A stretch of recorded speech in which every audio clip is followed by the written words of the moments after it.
Ramil DJP Kepulauan Riau, KPP Pratama Batam Utara, KPP Pratama Batam Selatan, dan KPP Madya Batam di Podcast Sadar, Peduli, dan Berkontribusi. Hari ini, podcast kali ini akan dibawakan oleh saya, Rifka Linda Noviani, penyuluh dari KPP Pratama Batam Utara. Dan saya tidak sendiri karena saya juga bersama rekan-rekan penyuluh pajak yang luar biasa, sangat ahli dalam pakar perpajakan. Saya akan perkenalkan dulu rekan-rekan saya. Di sebelah saya ada Bang Irul. Ya, halo, nama saya Hairul dari KPP Madya Batam. Oke, selanjutnya ada Bang Susilo. Halo, saya Susilo, penyuluh dari KPP Pratama Batam Selatan. Dan narasumber kita kali ini adalah yang sangat ahli di bidang perpajakan, yaitu Pak Yamto. Pak Yamto, boleh memperkenalkan diri? Baik, halo rekan pajak semuanya. Jumpa lagi kita dalam podcast yang sangat menarik pada hari ini. Oke, terima kasih. Bang Irul, Pak Yamto, dan Bang Susilo, kabarnya bagaimana? Alhamdulillah. Baik. Sehat ya. Nah, kali ini tuh kan kita mau bahas-bahas perpajakan nih, teman-teman pajak semua. Dan ternyata ada aturan baru nih, updatean dari yang 6 bulan lalu kita live membahas di podcast tentang instansi pemerintah. Ternyata ada penyempurnaan baru, yaitu di Per 11 tahun 2025 membahas tentang pelaksanaan korteks terkait PPH, PPN, PPNBM, dan Bea Materai. Nah, teman-teman pada penasaran ya, gimana nih Pak, gimana pelaksanaannya, apakah ada perubahan, dan khususnya di instansi pemerintah, karena belakangan ini tuh perubahan korteks merubah segalanya, termasuk di instansi pemerintah tentang cara pemungutan PPN-nya. Nah, membahas tentang pemungutan PPN sendiri Pak, sebenarnya kenapa sih instansi pemerintah harus memungut PPN? Ya, baik, terima kasih Mbak Rifka. Jadi kalau kita runut daripada perkembangan aplikasi Kortex atau PSIAP ya, ini memang Per 11 ini merupakan serial lanjutan daripada PMK 81. Jadi selama tahun 2025 ini dalam rangka menjalankan aplikasi Kortex, Direktorat Jenderal Pajak telah menerbitkan beberapa peraturan ya. Selain peraturan Menteri Keuangan, terbit juga peraturan Dirjen Pajak dalam rangka petunjuk pelaksanaannya. Nah, kali ini sebagaimana yang ingin dibahas oleh teman-teman adalah menyangkut Per nomor 11 yang masih hangat ini Mbak ya. Baru dibahas juga di kantor pusat. Tapi karena pajak itu live ya. Artinya begini, meskipun kita sedang memperbaiki sesuatu, tapi aplikasi sendiri itu juga harus berjalan. Jadi transaksi di masyarakat itu tetap harus berjalan, aplikasi juga harus tetap berjalan. Ya, jadi ini ibarat orang yang mengoperasi sakit jantung, ya.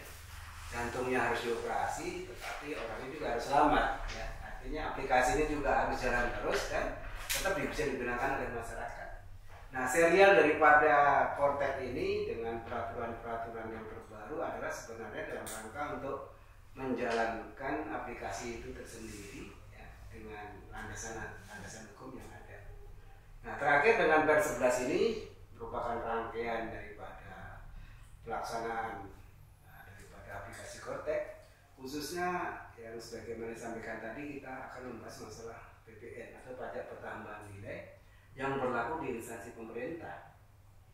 Memang ada sedikit yang agak unik sih tentang instansi pemerintah ini yang selama ini menjadi polemik di dunia perbendaharaan daripada instansi pemerintah. Jadi sangat menarik memang karena ketika teman-teman bendahara itu diperiksa oleh aparatur pemeriksa keuangan pemerintah ya, itu timbul berbagai konflik. Kenapa tidak memungut PPN? Yang ini kenapa dipungut? Yang ini kenapa tidak? Ya. Kemudian bagaimana metode pelaporannya? Kemudian yang dipungut berapa? Ya. Itu menjadi keraguan-keraguan bagi para pihak. Ini dipungut apa tidak? Ya. Terus batasan-batasannya yang mana dipakai? Ini membuat para bendahara itu agak sedikit gampang dalam menjalankan tugas dan kewajibannya. Tapi dengan adanya Per 11 ini sudah sangat gamblang menjelaskan bahwa instansi pemerintah yang melakukan pengadaan barang dan atau jasa ya, yang di dalamnya sudah terkandung nilai PPN ya, maka instansi pemerintah tersebut tetap harus memungut PPN. Kuncinya adalah event itu meskipun itu terjadi pada rekanan yang non PKP. Nah, ini yang jadi sedikit kontradiktif dalam pemikiran saya ya. bahwa selama ini tidak pernah secara eksplisit disampaikan bahwa pemungutan PPN itu kepada yang non PKP perlakuannya seperti apa. Apakah tetap harus memungut atau tidak harus memungut? Karena dasar-dasar pemajakannya menjadi kita agak sedikit ragu. Nah, setelah keluarnya peraturan pemerintah, peraturan DPR nomor 11 ini, maka segala sesuatunya mesti sekarang ini menjadi jelas ya, bahwa instansi pemerintah meskipun belanja kepada non PKP tetap harus melakukan pemungutan PPN. Itu yang menjadi inti daripada peraturan yang terbaru ini. Jadi teman-teman bendahara sekarang nggak usah ragu lagi, nggak usah tanya-tanya lagi KPP lagi lah ya. Nanti beda pendapat lagi tentunya kan. Nah, ini sudah diatur jelas dalam Pers 11 tadi bahwa sekalipun kita belanja barang atau jasa kepada rekanan kita yang non PKP, maka kita wajib melakukan pemungutan PPN. Begitu, Mbak Rika. Oke, menarik ya, Mbak Rika. Ternyata sudah menjelaskan terkait Per 11 ya tahun 2025. Untuk ini hanya mengupas awalnya aja nih kawan pajak. Nanti kita akan kupas lagi terkait bagaimana mekanismenya, kemudian apa aja nih, ada batasan-batasan yang sudah disebut tadi oleh Pak Yongto, apa aja nih batasan-batasannya. Langsung aja kita tanyakan ya Pak Yongto terkait batasan PPN yang tidak dipungut. Tadi kan Pak Yongto sudah menyebutkan adanya batasan terkait PPN yang tidak dipungut oleh instansi pemerintah. Silakan. Ya, jadi gini ya Mas Hairul, bahwa bendahara pemerintah itu memang secara eksplisit ditunjuk oleh pemerintah sebagai pemungut pajak. Yang namanya pemungut berarti harus melakukan pemungutan atas pajak-pajak negara yang terjadi oleh karena transaksi khususnya pengadaan barang dan atau jasa. Ya. Karena ditunjuk sebagai pemungut, tentu di dalam memungut itu kan ada tata caranya ya. Ada yang dilarang, ya. Ada yang harus, ya. Ada yang pada batasan tertentu gitu baru dilakukan pemungutan. Nah, dalam peraturan Per 11 ini ya, cuma diberitahu bahwa instansi pemerintah harus melakukan pemungutan terhadap PPN meskipun transaksinya terjadi kepada wajib pajak non PKP. Nah, ini tentunya ada aturan yang lama yang misalnya mengatakan bahwa sampai dengan belanja 2 juta rupiah tidak dilakukan pemungutan PPN. Ini sedikit mungkin agak membingungkan para bendahara sekalian ya. Sampai dengan 2 juta itu bukan berarti tidak memungut PPN ya. Tapi kewajiban memungutnya saja yang dihilangkan. Begitu. Jadi misalkan Mbak Rika atau Mas Hairul belanja nih pulpen harganya 2 juta ya. Apakah saya harus memungut PPN? Enggak boleh, bendahara memungut PPN enggak boleh ya. Tetapi PPN-nya kembali pada mekanisme dasar, yaitu yang memungut adalah rekanan. Jadi, belanja nih sampai dengan 2 juta, saya bebas PPN, tidak ya, tidak ya. Hanya kepadanya tidak diwajibkan untuk memungut. Bendahara itu nggak wajib memungut. Nah, yang wajib memungut adalah dikembalikan pada mekanisme awal, yaitu PKPM, artinya wajib pajak rekanan lah yang akan melakukan pemungutan. Dan yang memungut itu berarti yang berstatus PKP ya? Iya, ya, yang berstatus PKP. Tapi kalau yang non PKP boleh, tidak wajib boleh, ya. Karena memang untuk dapat memungut PPN itu kan dasarnya faktur pajak. Iya. Kalau dia tidak bisa menerbitkan faktur pajak kan berarti bukan PKP. Tidak ada kewajiban. Ya, itulah kira-kira. Oke, menarik ya, yang Mbak Rika, Asus Betul sekali, sudah makin menarik. panas. Kemudian selanjutnya terkait mekanismenya nih Pak Yanto, bagaimana instansi pemerintah ini memungut PPN terkait transaksi yang ada di instansi pemerintah? Ya, jadi kalau kita lihat daripada Pers 11 ya, maupun PMK sebelumnya ya, yang mengatur tentang bagaimana perlakuan PPN atas belanja barang dan jasa oleh instansi pemerintah ya. Maka pada dasarnya kalau yang bersangkutan atau bendahara tersebut adalah semata-mata hanya pemungut PPN ya, maka yang bersangkutan memungut PPN berdasarkan transaksi yang terjadi ya. Artinya kepada PKP atau tidak PKP tetap harus memungut PPN dengan syarat dan ketentuan yang berlaku tadi ya, sampai dengan 2 juta, atau transaksi tersebut tidak dengan PKP dia harus memungut PPN, maka mekanisme daripada pelaporan selanjutnya tentu ada, kan tidak segala sesuatu yang dilakukan pemotongan atau pemungutan kan mesti ada pelaporan sebagai bukti pertanggungjawaban ya, transparansi, akuntabilitas daripada pekerjaan dilakukan oleh para bendahara sekalian ya. Artinya PPN yang dipungut tadi kalau dia menggunakan transaksi dengan PKP ya mekanisme pemungutan seperti biasa ya, seperti biasa yang sudah dilakukan oleh teman-teman bendahara ya. Tapi kalau atas PPN yang dipungut oleh bendahara tadi terhadap lawan transaksinya yang bukan PKP ya, itu namanya PPN yang distorkan sendiri. Jadi dalam aplikasi Cortex sudah ada. Nah, itu jadi dia pungut misalkan 11% lah katakan yang dipungut dari lawan transaksi yang tidak PKP, maka dia akan distorkan sendiri. Tapi kalau misalkan PPN tadi adalah mekanisme biasa, itu akan dilaporkan dalam SPT sebagai pajak PPN-nya nanti sehingga lawan transaksi juga akan muncul.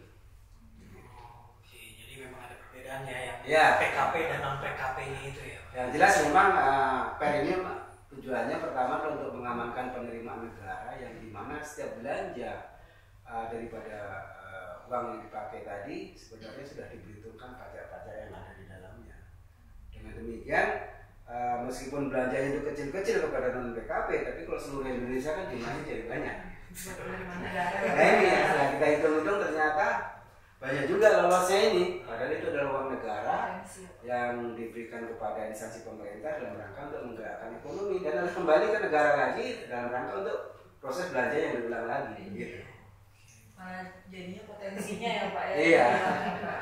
Dengan adanya Cortex ini memudahkan ya Pak ya, proses faktur, pemungutan dan pelaporan seperti itu. Oke. Selanjutnya Bang Susilo ada yang mau ditanya? Menarik nih tentang ini Pak, instansi pemerintah yang juga merupakan PKP. Oh iya. Betul ya Pak ya.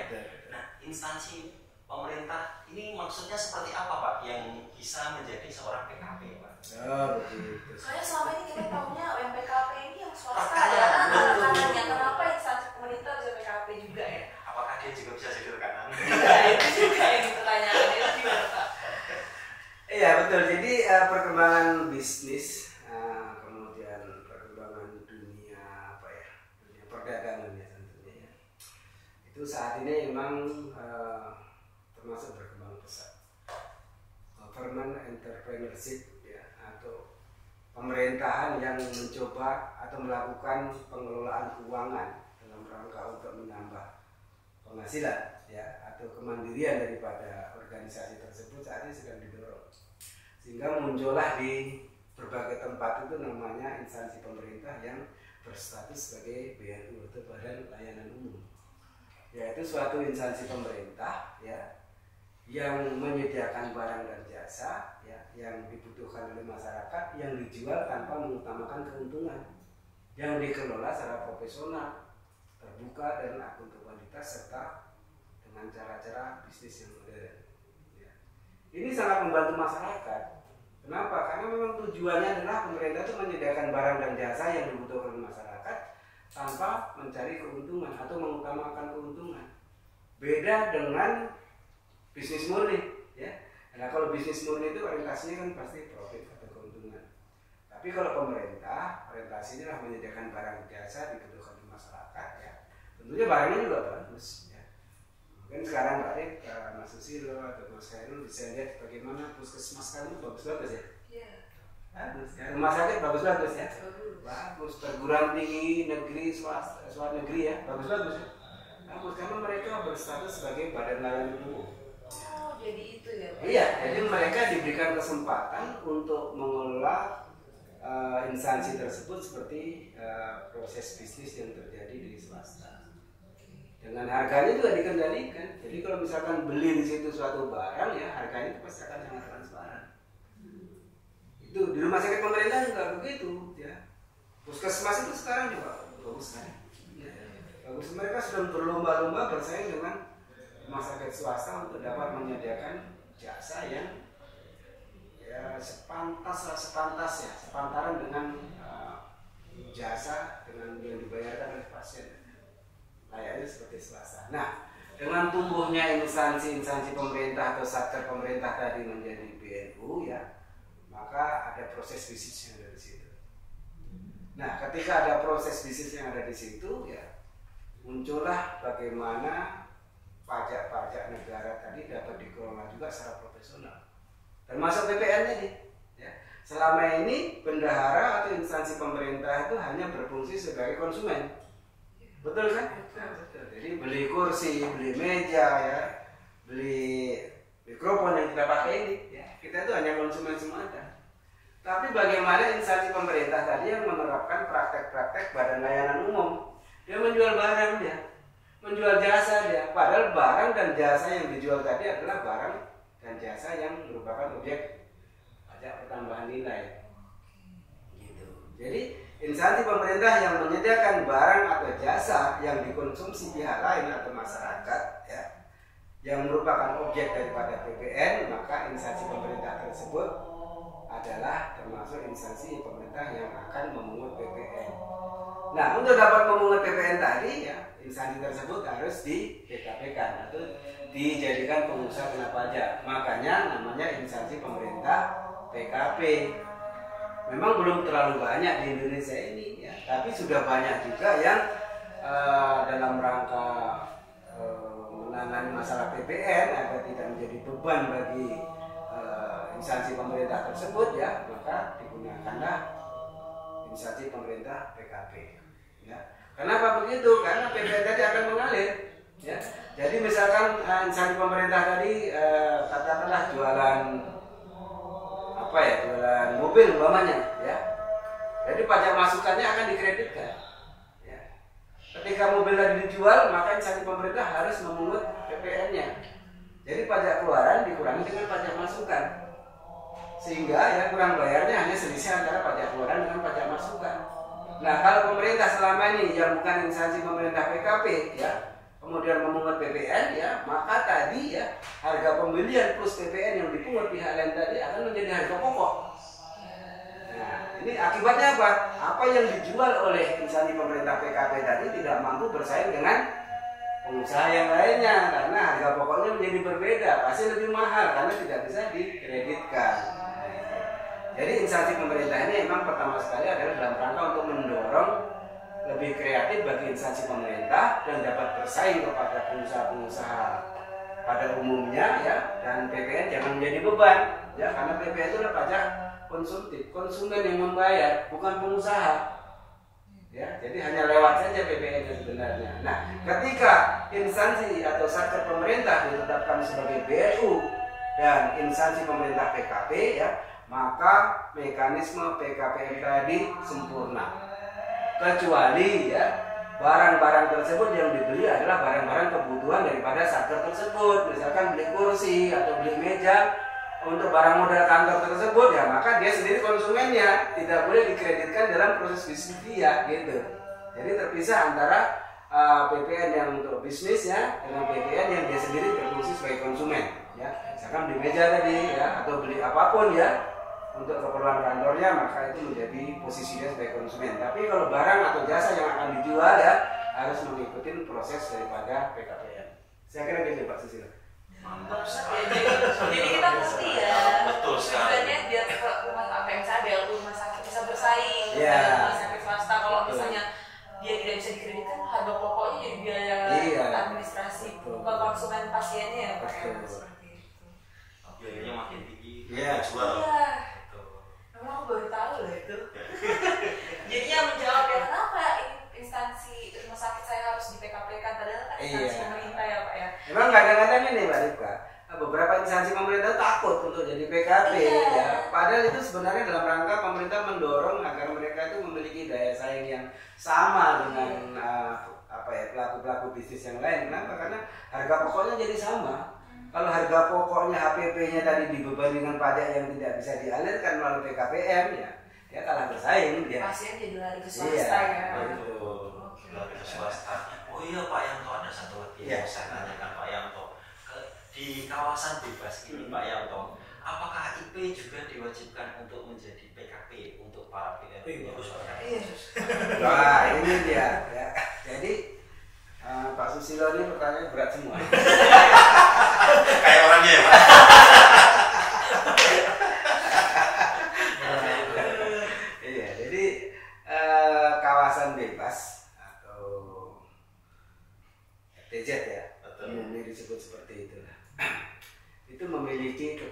tersendiri ya. Di dalam administrasi pemerintah, kawasan bebas adalah kawasan yang terpisah dari daerah pabean ya, sehingga di dalamnya itu dibebaskan pajak pertambahan nilai, PPNBM ya, biaya masuk, kemudian PPh pasal 22 ya. Jadi mirip seperti luar negeri sebenarnya kita yang berada di kawasan bebas ini. Sesuai dengan peraturan pemerintah nomor 41 bahwa seluruh pengusaha yang ada di kawasan bebas tadi tidak boleh ditetapkan sebagai PKP. Kenapa? Ya karena tadi saya tadi bahwa ini adalah daerah yang dipisahkan dari daerah pabean ya. Dengan demikian dibebaskan dari PPN, PPNBM, biaya masuk, PPh pasal 22 dan beberapa fasilitas yang diberikan kepada para pengusaha yang di sini. Dengan demikian maka karena tidak ada PPN ya, maka tidak ada juga pengusaha yang PKP. Tapi itu hanya berlaku untuk bisnis to bisnis ya. Artinya kalau bendahara pemerintah ya, sepanjang transaksinya ada di kawasan bebas maka tidak terutang PPN. Kenapa tidak terutang? Objeknya yang nggak ada gitu. Ya dia tetap memungut sebenarnya, pun yang mau dipungut nggak ada gitu. Nah, artinya bagaimana? Artinya kalau dia transaksi dengan wajib pajak rekanan yang berada di luar daripada kawasan bebas ini, PPN-nya menjadi terutang. Tetap harus memungut sesuai dengan Pers 11 atau peraturan pemerintah 59 yang sebelumnya gitu, PMK maksud saya. Jadi sepanjang transaksinya ada di sini ya maka PPN-nya tidak ada karena memang dibebaskan. Itu khusus berlaku baik untuk instansi pemerintah maupun para pengusaha. Tapi begitu transaksi antar kawasan ya berubah masalahnya. Itu ya. Karena marwah FTZ-nya ya Pak ya, PP41. Kira-kira seperti itu lah. Berarti kekhususannya membuat IP itu tidak diwajibkan juga untuk PKP seperti pengusaha lainnya juga ya Pak. Iya, ya, jadi karena di sini bagaimana kita mau di PKP kan karena sudah dicegah melalui peraturan pemerintah nomor 41 tahun 2021 tentang pengelolaan kawasan bebas. Ini memang dalam rangka untuk merangsang para pengusaha agar pajak-pajak tadi jangan menjadi beban usaha buat mereka sehingga daya saingnya menjadi lebih tinggi atau lebih baik lagi karena daerah sini itu kan sebenarnya kawasan industri yang tujuan akhirnya adalah ekspor. Kalau ketika ekspor itu dibebani dengan berbagai macam beban-beban lokal, ya, pajak daerah, pajak pusat, maka HPP-nya menjadi tinggi. Nah, ketika HPP-nya menjadi tinggi, maka nilai jualnya juga akan tinggi. Nah, itu kalah bersaing dengan negara-negara lain. Akibatnya negara-negara lain tadi akan membeli hasil-hasil industri tadi dari negara-negara yang memiliki harga yang lebih rendah dan normatif seperti itu. Saya juga kalau belanja tentu milih yang lebih murah namanya ya. Dengan barang yang sama. Apalagi saya Pak ya.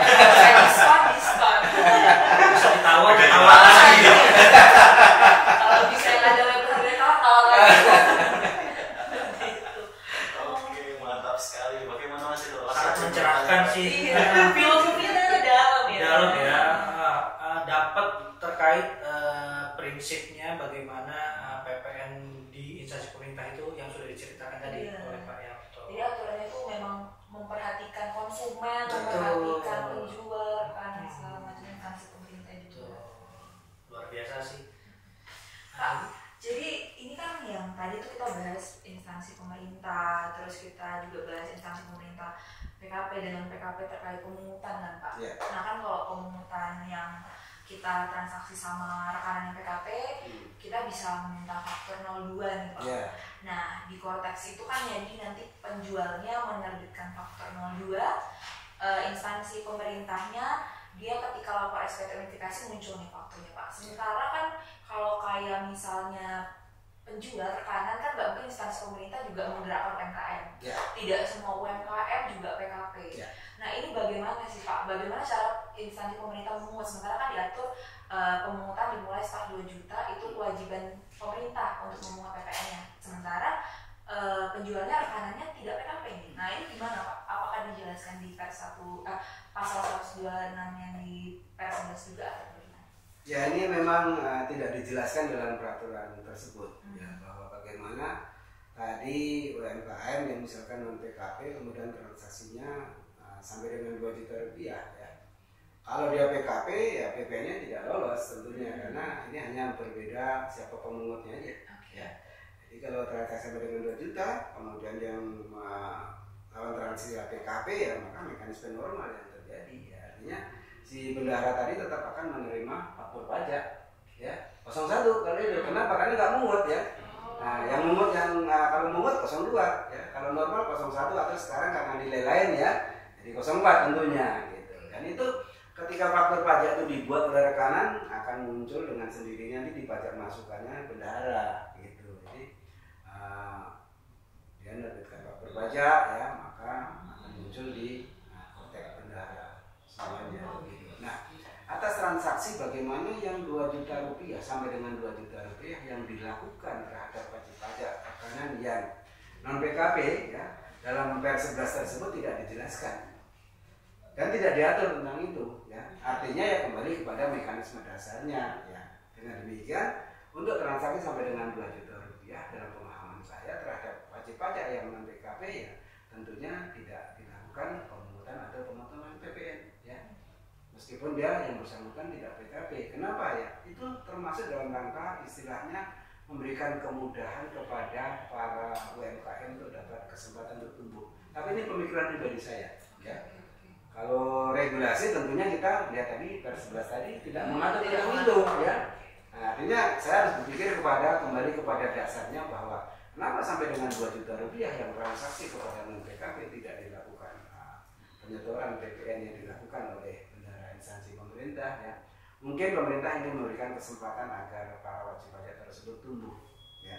Berkembang ya sehingga suatu saat nanti transaksinya di atas itu dan PPN-nya bisa dipungut. Nah, PPN yang dipungut tadi terhadap wajib pajak lawan transaksi yang non PKP itu nanti kan akan diakumulasikan selama 1 tahun. Kalau ternyata yang bersangkutan transaksinya melebihi daripada 4,8 miliar ya, teman-teman AR kan tidak non PKP kan aja, baik secara jabatan maupun sukarela dengan cara pembawaan. Jadi kita kumpulin di situ, ya. Kita kumpul oke lah transaksi ya. Tidak dipungut PPN betul ya. Kemudian dipungut oleh bendahara, tapi bendahara kan mengkoleksi data. Nah, dengan dikoleksi data itu akan muncullah wajib pajak yang selama ini tidak mau PKP padahal omsetnya sudah di atas 4,8. Itu selama ini menjadi dilema buat kita. Ketika wajib pajak lawan transaksinya bukan PKP ya. Transaksinya dikumpuli selama 1 tahun lebih dari 4,8, maka terjadi selisih pendapat antara AR atau Fiskus dengan wajib pajak. Nah, sering terjadi dengan demikian ketika munculnya Per 11 ini, ya, tentunya kita harapkan ketika segala sesuatu itu diatur dengan jelas dan gamblang dalam peraturan pemerintah atau peraturan yang lainnya, itu mengakhiri perbedaan pendapat di antara kita. Ya. Nah, kita nggak perlu beda pendapat lagi. Ini loh aturannya, jelas ya. Nah, harus dipungut PPN-nya, kami yang bayar, oke kalau gitu, ya. Jadi nggak ada selisih, berdebat, enggak begini segala macam. Seluruh aturan yang dilaksanakan atau yang sudah diterbitkan oleh kantor pusat mengakhiri seluruh perdebatan di antara kita.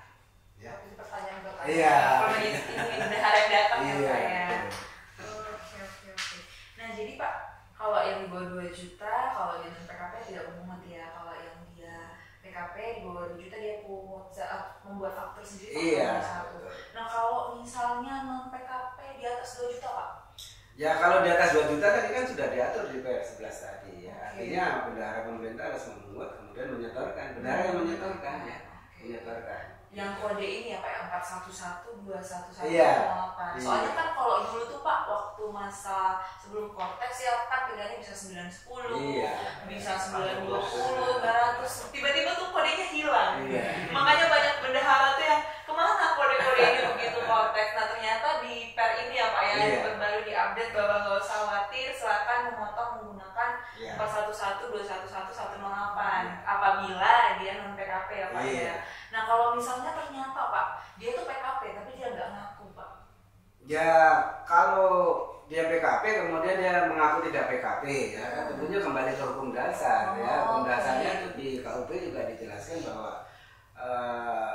wajib pajak yang PKP dalam transaksi itu kan wajib untuk menerbitkan faktur pajak. Iya. Kalau tidak atau belum menerbitkan faktur pajak kemudian terlampauinya syarat waktu dan segala sesuatunya ya tentunya mekanisme daripada penegakan hukum akan berjalan begitu. Jadi kalau sekarang kayaknya nggak ada sih PKP yang berani tidak menerbitkan faktur pajak, ya. Iya, karena dengan aplikasi Kortek ini semua akan jadi terpantau tentunya kan. Dan ini salah satu kelebihan daripada Kortek tadi memang dia nanti juga akan mampu menelisik kira-kira faktor pajak fiktif siapa yang menerbitkan, siapa yang menggunakan. Ini saya ingatkan sekali lagi pada teman-teman PKP dan para pihak yang terlibat dengan urusan faktor pajak harus lebih berhati-hati karena dengan faktor pajak tadi akan bisa tertelisik mana faktor-faktor pajak yang tidak semestinya, ya, atau faktor pajak tersebut mungkin tidak memenuhi asas formal dan material. Ya, karena di faktor pajak yang terbit sekarang itu ada namanya kode HS. HS code itu menunjukkan bahwa di situ disebutkan yang dijual itu apa, kelompok barang itu apa, itu harus diisi. Soalnya kan kalau dulu Pak cuma ketik iya, aja ya deskripsinya kan. Jadi kalau misalkan dia usahanya itu penjualan ban, masa pembeliannya daging kan aneh. Kan tidak berkaitan dengan kegiatan usahanya gitu. Nah, karena yang menerbitkan faktur pajak juga takut loh, kamu usaha ban kok beli daging dari saya. Kira-kira seperti itu. Berarti instansi pemerintah harus hati-hati ya Pak ya. Iya, maksudnya dibuat asal iya. bukan itu nanti pertanggungjawaban ke DJP sama BPK juga kan. Iya. Yang dulu lah. Ya dulu kalau sekarang mengikuti konteks lah ya Pak iya, ya. iya. Oke. Nah tadi kan Pak kita membahas kalau misalnya bendahara instansi pemerintah ketika dia di Batam karena di PP 41 tuh jadi dia tidak menjadi PKP ya Pak ya. Iya. Jadi dia sebenarnya transaksi di Batamnya itu tidak dipungut PPN. Iya. Nah, kenapa status dia sebagai wajib pajak yang di Batam itu ketika dia misalnya jual barang, misalnya BO jual barang ke Tanjung Pinang yang daerah TLDDP tidak bisa dibebaskan Pak? Itu kenapa Pak? Kenapa begitu kita? Soalnya ini kan ini banyak bendahara instansi pemerintah juga, banyak juga penjual, kenapa giliran dia jual ke instansi pemerintah Tanjung Pinang dia harus kena PPN, padahal dia wajib pajak di Batam gitu Pak? Kenapa sih Pak begitu keluar Batam rekanan PKP yang bertransaksi dengan instansi pemerintah harus bayar PPN juga?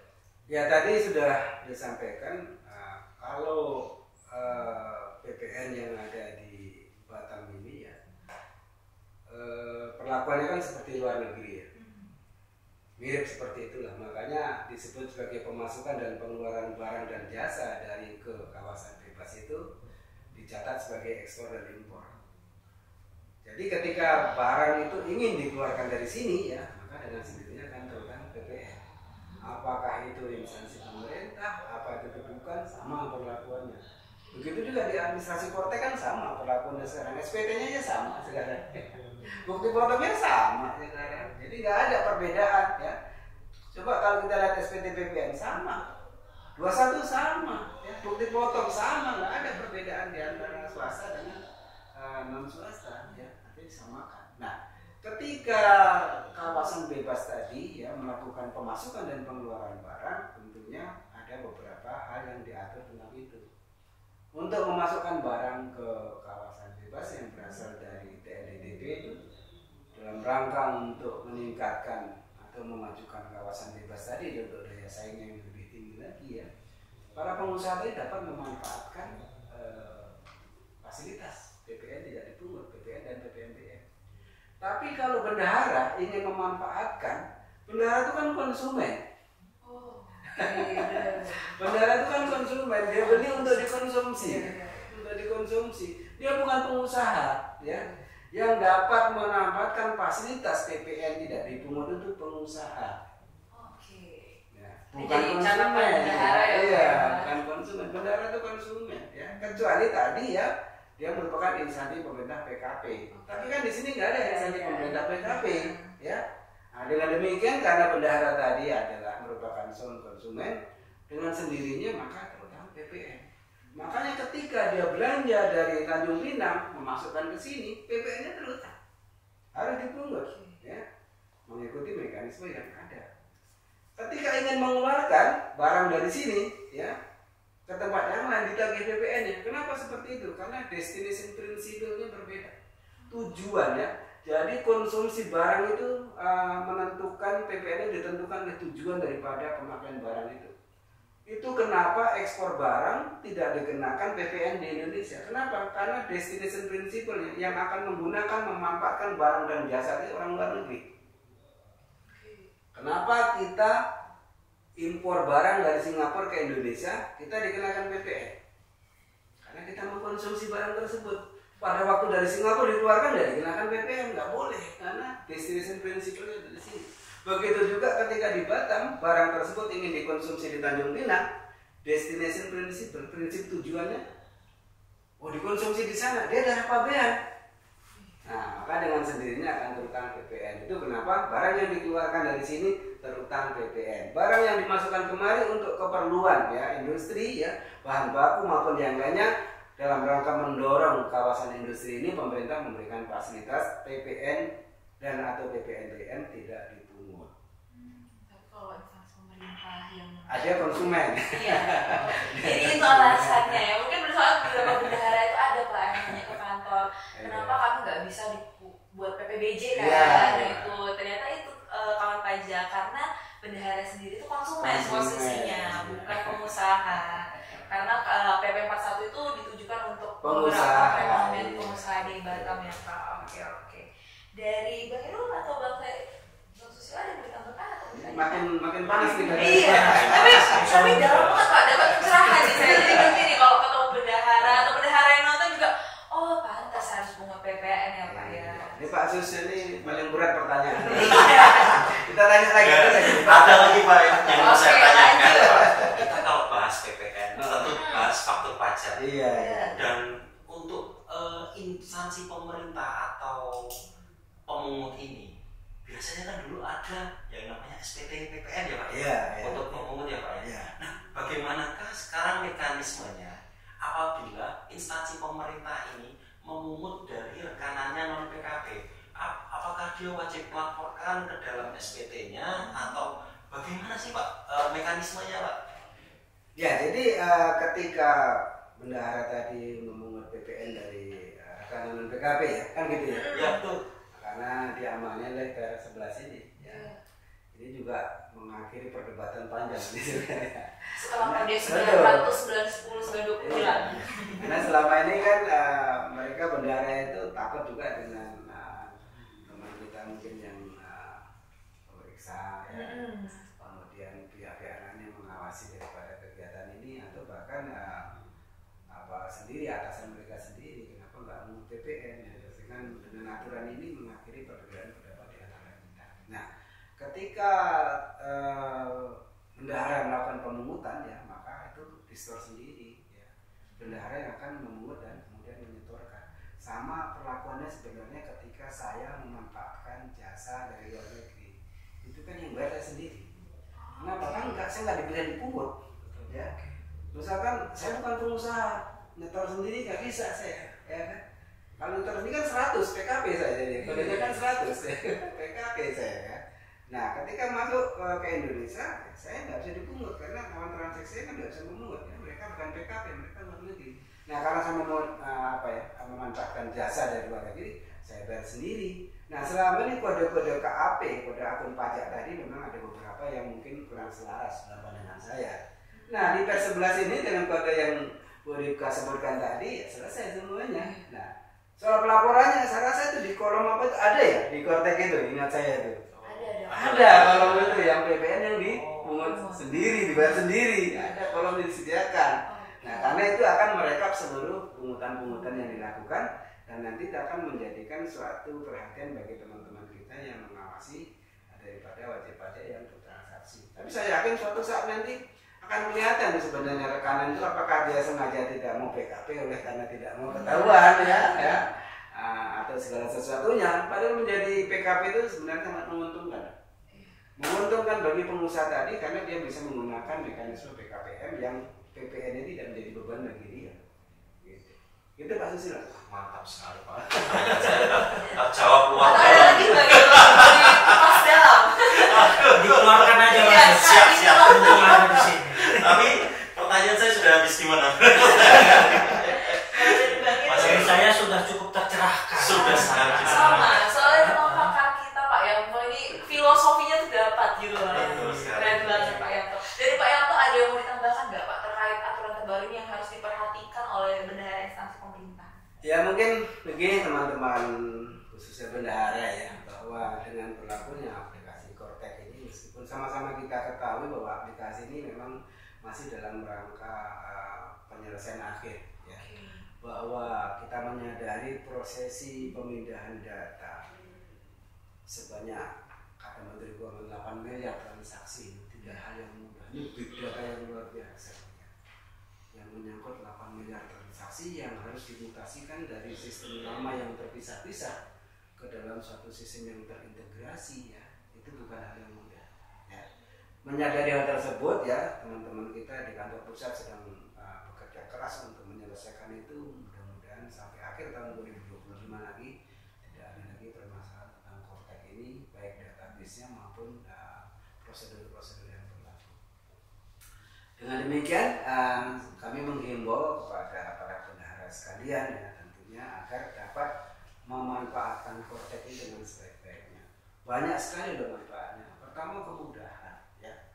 Semuanya berubah menjadi mudah. Buat bukti potong yang selama ini sulit sekarang mudah. Semua disediakan di menunya Pak. Tinggal kita mempelajari menu ini apa ya, manfaatnya apa, gunanya apa. Sama dengan kita kalau beli handphone itu kan kita juga belajar juga menu-menunya. Ganti merek aja kita belajar menunya kan.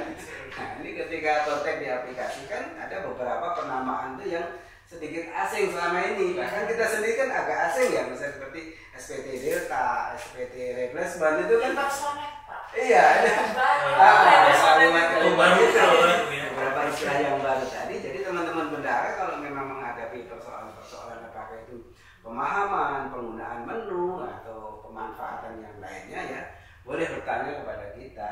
Dan saya sudah menyediakan telepon langsung tuh yang dipampang oleh teman-teman di internet itu hampir 24 jam saya harus melayani wajib pajak yang bertanya dari segala penjuru. Tapi oke, pemerintah bisa nih. Saya senang saya yang begitu itu karena kita bisa memudahkan apa yang menjadi kesulitan bagi orang lain. Jadi saya himbau kepada teman-teman bendahara tentunya manfaatkanlah Kortek ini dengan sebaik-baiknya. Bayangkan yang selama ini teman-teman bendahara harus mencetak formulir dan segala sesuatu. Dulu install aplikasi juga. Betul, install aplikasi, menyediakan komputer, menyimpan data. Ya sekarang nggak perlu lagi. Ya Kortek ini paperless. Buka ya. HP bisa, buka paperless. Ya. Dan yang ini basisnya web, artinya teman-teman bendahara itu nggak perlu nyimpan apa-apa. Ya. Nah, kalau dulu kan mau nyimpan SPT pasal 21, kemudian bukti potong ya disimpan di mana-mana ya. Ketika rekanan minta bukti potong ribut ya. Datanya di komputer mana nih? Iya, ribut ya. Nah sekarang begitu buat bukti potong akan pindah langsung pada akun rekanannya ya. Kita nggak perlu komunikasi. Ya kalau dia nanya ya tadi Kortek masing-masing sudah ada. Ya. Kemudahan tadi saya harapkan kepada teman-teman bendahara dapat dimanfaatkan dengan sebaik-baiknya ya. Bahwa yang Bapak Ibu sekalian gunakan adalah uang negara yang akan kembali kepada Bapak Ibu sekalian dalam bentuk belanja-belanja yang lainnya ya. Tentunya kita minta bantulah kepada teman-teman bendahara untuk sama-sama kita bisa melaksanakan hak dan kewajiban perpajakan ini dengan sebaik-baiknya, tentunya untuk kepentingan kita bersama. Bukannya begitu Pak Susilo? Betul sekali Pak Yanto. Sangat setuju sekali. Oke, dari Bang Susilo atau Bang Irul ada yang mau ditambahkan? Dari saya cukup. Oke, Bang Susilo. Sama, cukup juga. Oke, berarti dengan berakhir dari penutupan dari pembahasan kita tidak terasa udah 30 menit loh ya kan Pak.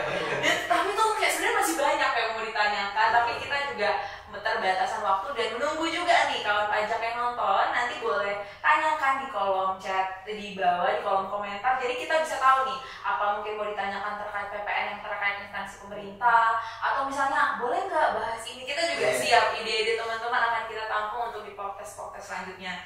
Dan kembali diingatkan sudah terjawab ya, filosofinya dapet, terus kayak untuk bendahara instansi pemerintah sendiri ketika transaksinya kepada non PKP tetap bisa buat billing sekarang, tapi memang udah ganti, nggak perlu mikir 900, 910 atau 920 atau 930. Cukup kalau misalnya dia non PKP dan transaksi di atas 2 juta, silakan menggunakan kode KJP KAP-nya 41211108 ya. Jadi menjawab semua ya, sudah bisa diakses di Kortek langsung. Oke. Dengan berakhirnya pembahasan kita kali ini, berakhir juga podcast kita. Terima kasih buat Pak Yang Susilo, Mbak Wiro. Karena jadinya makin tahu nih filosofinya. Pasti teman-teman juga makin tahu kan filosofinya kenapa nih. Bendahara kalau masuk jadi konsumen, oh ternyata kita tuh konsumen. Gak bisa kita memanfaatkan seperti pengusaha seperti itu. Nah jadi sampai jumpa di pembahasan selanjutnya karena kita masih ada nih podcast-podcast selanjutnya yang membahas lebih lagi ya Pak, apalagi podcast ini masih berkelanjutan. Dan jangan lupa untuk like, komen, dan share video ini agar semakin banyak informasi perpajakan kita disebar luas ke halayak banyak. Podcast sadar, peduli, berkontribusi. Sampai jumpa.